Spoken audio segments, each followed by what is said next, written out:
Hello तो welcome to ISM channel. आज हम लोग यहाँ पे डिस्कस करेंगे दो स्टॉक के बारे में। पहला यहाँ पे अदानी पोर्ट्स और यहाँ पे दूसरा है दीपक नाइट्राइट। तो आप इस वीडियो को जरूर से अंत तक देखो। स्टार्ट करते हैं और पहले हम लोग यहाँ पे डिस्कस करते हैं अदानी पोर्ट्स के बारे में। तो देखो यहाँ पे आज के दिन इसका Q1 का नंबर आता है और ये आप लोगों को मालूम है, लेकिन ये जो नंबर आपको आया है ना, ये नंबर आपका यहाँ पे आया है मार्केट पीरियड में। और यहाँ पे मार्केट आपको यहाँ पे रिएक्ट करते हुए भी दिखाई दी है। अब देख सकते हो कि जहाँ पर 3% तक यहाँ पे गिरावट जो आपका हो रहा था, उसके बाद ये डायरेक्ट एक बाउंस यहाँ पे करते हुए दिखाई देता है, लेकिन फिर उसके बाद ये करेक्ट भी आपका हो रहा है। तो क्या यहाँ पे नंबर सही आया है या फिर खराब आया है, और जो यहाँ पे अनुमान था क्या उससे अच्छा नंबर यहाँ पे आते हुए दिखाई दिया या फिर नहीं दिखाई दिया, तो सारा कुछ हम लोग यहाँ पे जानेंगे। बस आपका काम क्या है, अंत तक देखना। तो देखो पहले हम लोग आपको यहाँ पे ये चेक करते हैं कि आपका जो ग्लोबल ब्रोकर का यहाँ पे क्या अनुमान था।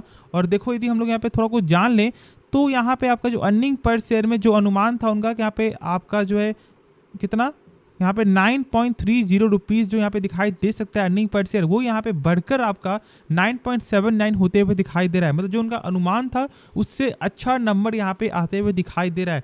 साथ साथ जो यहाँ पे आपका सेल्स यदि हम लोग चेक करें तो यहाँ पे देख सकते हो कि जहाँ पर उनका ये अनुमान था कि ऑलमोस्ट 6.21 थाउजेंड करोड़ का दिखाई दे सकता है, लेकिन ऐसा नहीं होता। यहाँ पे आपका आता है 6.25 थाउजेंड करोड़। तो यहाँ भी ये सरप्राइज होते हुए दिखाई दे रहे हैं। तो मतलब नंबर फिलहाल जो यहाँ पे आपका एक्सपेक्टेशन था उससे तो बेहतर यहाँ पे ग्लोबल ब्रोकर के अनुसार ये नंबर दिखाई दे रहा है।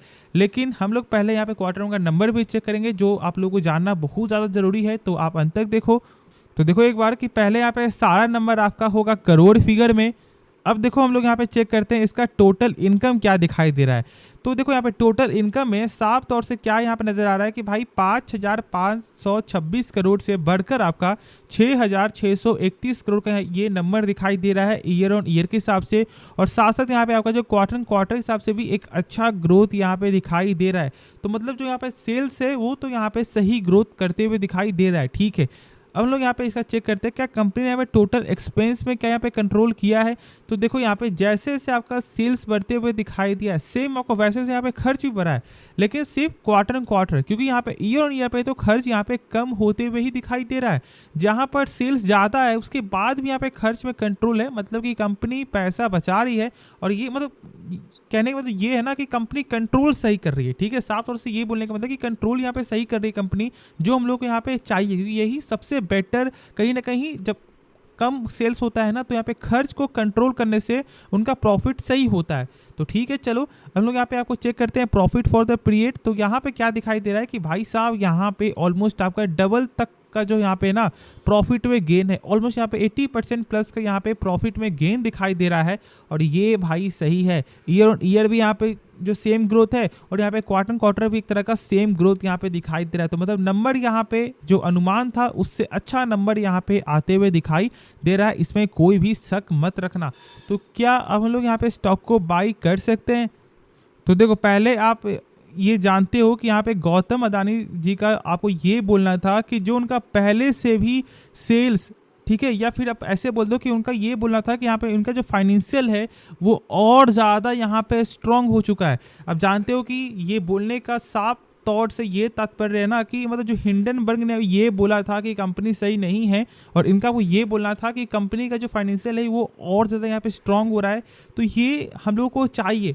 देखो यहाँ पे आपको जो जिसने भी स्टॉक को बाय किया हुआ है ना, या फिर इनके ग्रुप की कोई भी कंपनी क्यों ना हो, उनके लिए ये एक गुड न्यूज़ तो यहाँ पे होता ही होता है कि जब कंपनी का यहाँ पे जब साइन आपका होता है पॉजिटिव, तो फिर आपका भी जो डर है ना वो यहाँ पे कम से कम हो जाता है। तो भाई मेरे हिसाब से अभी आपको क्या करना है, वेट करके चलना है। जब तक इसका पूरा फुल कंक्लूजन यहाँ पे नहीं आता है तब तक आप लोगों को फ्रेश एंट्री नहीं लेना चाहिए। लेकिन हाँ, एक भी शेयर को भी अभी नहीं बेचना चाहिए, क्योंकि ऐसा हो सकता है कि ये जो सेम स्पीड से जो गिरा है, ये सेम स्पीड से ये आपको रिवर्स करते हुए भी आपको दिखाई दे जाए।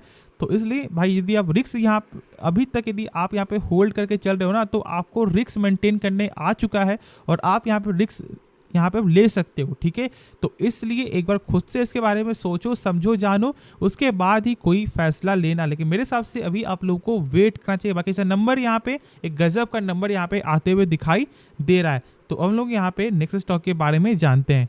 तो अब यहाँ पे स्टॉक का नाम है दीपक नाइट्राइट। और देखो आज के दिन यहाँ पे 2% से जो है ज़्यादा का गेन यहाँ पे दिखाई दिया है। और देखो ये बस यहाँ पेशेंस का ही रिजल्ट है। आप जानते हो कि बीच में जो स्टॉक का जो लेवल है वो यहाँ पे आपको आ चुका था, कितने प्राइस पे, ऑलमोस्ट यहाँ पे 1936 के प्राइस में, ठीक है, या फिर आप ऐसा बोल दो 25 के प्राइस में।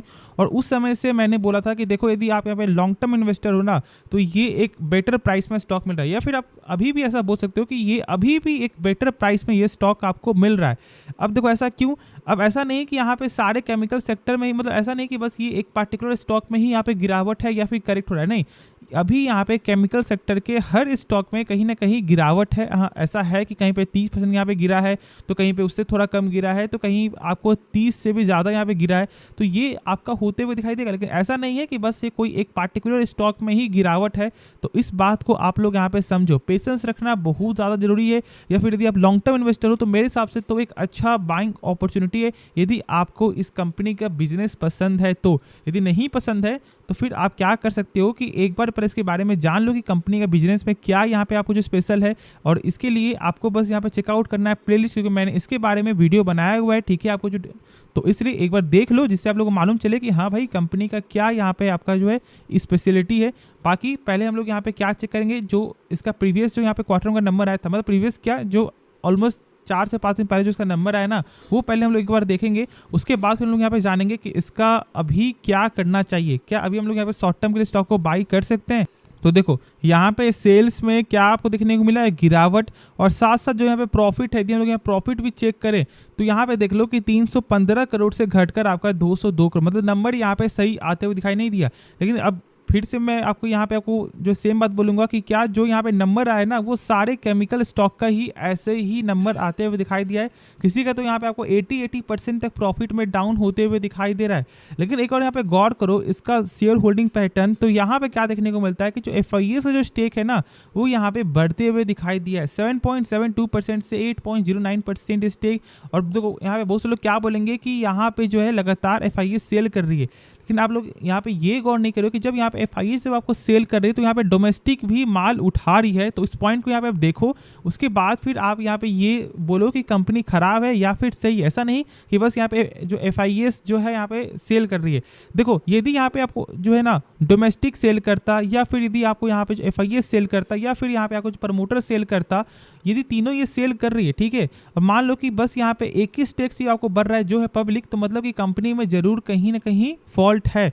लेकिन यदि ऐसा हो रहा है कि यहाँ पे प्रमोटर सेल कर रही है और यहाँ पे FIS या फिर यहाँ पे आपको जो आपका डोमेस्टिक यदि बाई कर रही है, तो फिर कंपनी कोई भी घपला नहीं है, ठीक है। तो इसलिए इस सब पॉइंट को आप यहाँ पे नोट डाउन कर सकते हो। बाकी भाई मेरे हिसाब से तो एक अच्छी कंपनी है, क्योंकि मैंने शेयर किया हुआ कि कंपनी कैसा फंडामेंटल है। साथ साथ यहाँ पे जो इस बार का तो जो थोड़ा कैश फ्लो यहाँ पे सही आते हुए दिखाई नहीं दिया है, मतलब जो भी कंपनी सामान बेची है ना उसका पैसा जो यहाँ पे पूरा रिटर्न आते हुए दिखाई नहीं दिया है। लेकिन ऐसे यहाँ पे आपको जो हमेशा से कैश फ्लो कंपनी का सही ही आते हुए था, तो इसलिए थोड़ा सा यहाँ पे कमजोरी है, लेकिन ओवरऑल यहाँ पे नंबर सही आते हुए दिखाई दे रहा है। बाकी यहाँ पे बैलेंस शीट हम लोग चेक करें तो जो यहाँ पे शेयर कैपिटल है वो भी एक फ्लैट है, और साथ साथ यहाँ पे आपको जो रिजर्व यदि हम लोग यहाँ पे देखेंगे तो लगातार बढ़ते हुए दिखाई दे रहा है, जो सबसे अच्छी चीज़ है।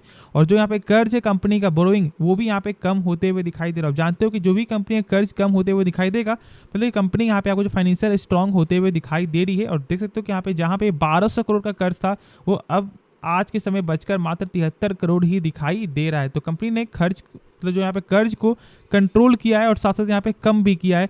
तो इसलिए ये सब पॉइंट को आप फोकस कर सकते हो, लेकिन खुद से एक बार इसके बारे में सोचना। और देखो अभी जो टेक्निकल वो थोड़ा यहाँ पे अभी आपको बेयरिश का साइन दिखाई दे रहा है, लेकिन फॉर द लॉन्ग टर्म के लिए ये एक बेटर अपॉर्चुनिटी हो सकता है यदि आपको ये जो केमिकल बिजनेस में यदि फोकस करना चाहते हो तो। क्योंकि देखो ये एक ऐसा सेक्टर है ना कि जहाँ पर 1 साल का जो पैसा है, या फिर आप ऐसा बोल सकते हो कि जो 1 साल का जो रिटर्न है ना वो 5 साल भी नहीं मिलेगा, और 5 साल का जो रिटर्न है वो यहाँ पे 1 साल के अंदर ही मिल जाएगा। मतलब आपको 100% का रिटर्न जो है 1 साल के अंदर ही मिल सकता है। या फिर ऐसा हो सकता है कि जो 1 साल का जो रिटर्न यहाँ पे 20% है वो यहाँ पे 5 साल तक भी आपका वही रहे।